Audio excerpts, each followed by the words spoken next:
Yavli Falon, yeni geldim oyun uzmanı. SDK Kumme Production yo.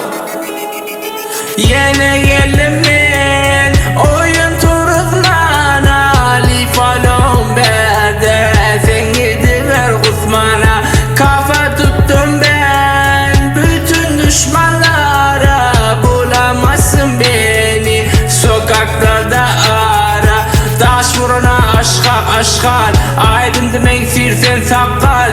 Yağış yallama yaşakla Hıyavanın ağda şalva.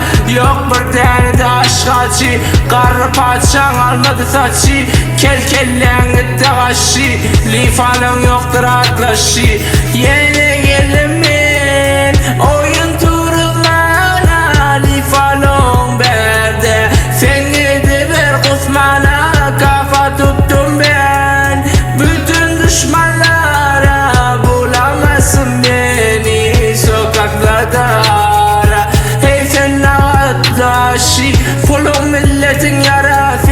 Millet senin berdenden emeceksen ölümde. Bağatta bir namus olma. Fakirlerden keken yorma. Yetimlerden sen yorma. Oğru olup gittin orada. Yine geldim ben oyun turulmana. Lifalon berde sen gidiver Osman'a. Kafa tuttum ben bütün düşmanlara. Bulamazsın beni sokaklarda ara. Yine geldim ben oyun turulmana. Lifalon berde sen gidiver Osman'a.